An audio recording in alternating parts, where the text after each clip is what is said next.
you all signed a pledge to support the eventual Republican nominee. If former President Trump is convicted in a court of law, would you still support him as your party's choice? Please raise your hand if you would.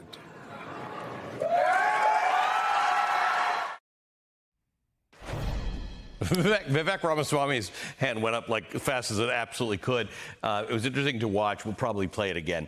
Ron DeSantis sort of checking around to see who else was raising their hand and then sort of putting his hand up about halfway. This is the state of the presidential campaign of the party of Abraham Lincoln in a world where the Republican frontrunner has been indicted 4 times this year and faces 91 felony counts. In a world where the Republican frontrunner stands accused of racketeering, conspiracy, obstruction, and charges related to the continued effort and the coordinated effort to overturn a presidential election, thus ending the American small d democratic experiment. Abraham Lincoln went to war to keep this nation together, but for most of the Republicans on that stage last night, a full-throated condemnation of Donald Trump remains too much. Back with us, Jennifer Rubin and Michael Beschloss. Jennifer, let me just ask you about this, because there were opportunities last night.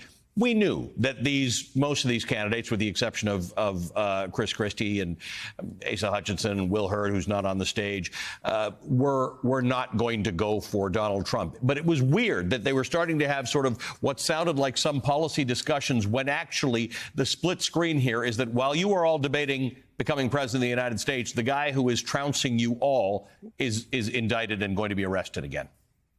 It is, and I found the coverage of the debate terribly concerning and unserious. It doesn't matter whether one candidate got a little bit more time or one guy maybe will go up in the poll. We have an entire political party that is devoted to a criminal defendant, someone who tried to overthrow our democracy. That is the overriding issue of our time, of our day.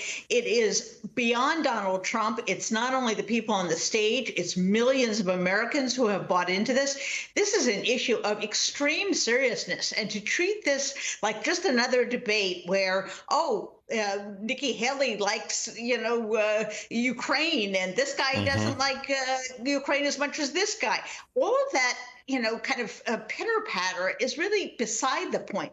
We have a party that has betrayed America, and I think it behooves us to remind people over and over again what this is really about. The question is really democracy or someone from the Republican Party. That's right. That's the point. All the pitter-patter is beside the point. There were some interesting policy distinctions between some of the candidates, but Michael, the policy distinction that matters to America is, where will I take the Republican Party? How will we fix the Republican Party? How do we reclaim the party of Lincoln? How do we tear ourselves from the criminality of Donald Trump and or the anti-democratic tendencies that have taken over the party? That would have stood out for the history books. Sure. Chris Christie gave it a try. Liz Cheney has given it a hell of a try for the last 2 years while maintaining her very conservative principles. Adam Kinzinger has given it a try. Peter Meyer in Michigan has done something about this. Mitt Romney from time to time is on the right side of these issues. But that's the thing that would have changed the history books, not what happened on the debate stage.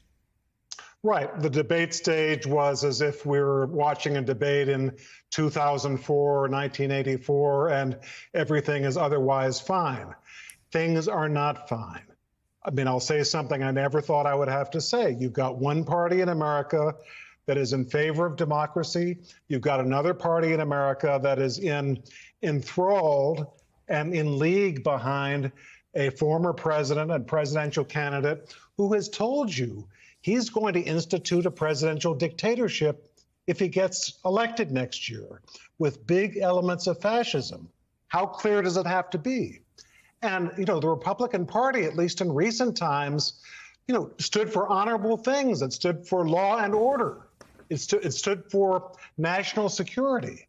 So they are saying that even if there are indictments, in federal and state venues, for doing things like showing around classified documents, and maybe even we'll find out that he showed them to hostile foreign powers. We do not know that yet. Fomented an insurrection, same as Jefferson Davis did. Many people at the end of the Civil War said that Jefferson Davis and the Confederate leaders should be hanged or punished. They weren't, but that's about the biggest sin an American president of the United States or a president of the United States can commit. So it just really makes you question, what are these people all about? If they've been saying for years we're for national security, yet it's okay if Trump tosses around classified documents if he's found guilty.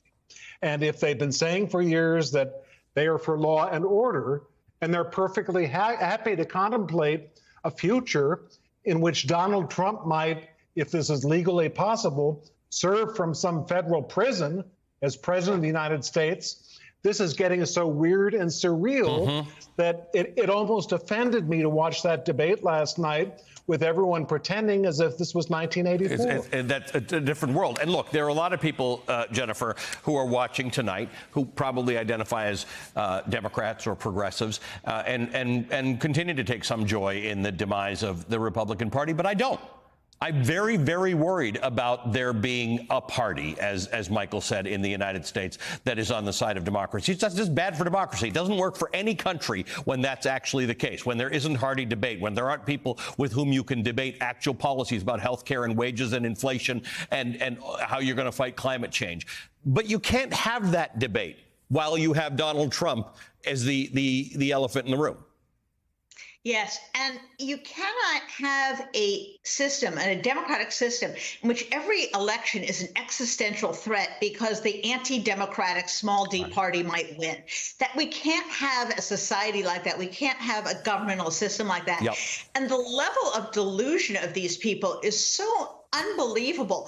What they're saying is, even if he were convicted, that is, that he's sitting in prison or he's awaiting to go into prison, they would put him forward as the nominee and the rest of the country is supposed to go along with this. This level of self-delusion is so dangerous. And you at times wonder, do they really believe what they're saying?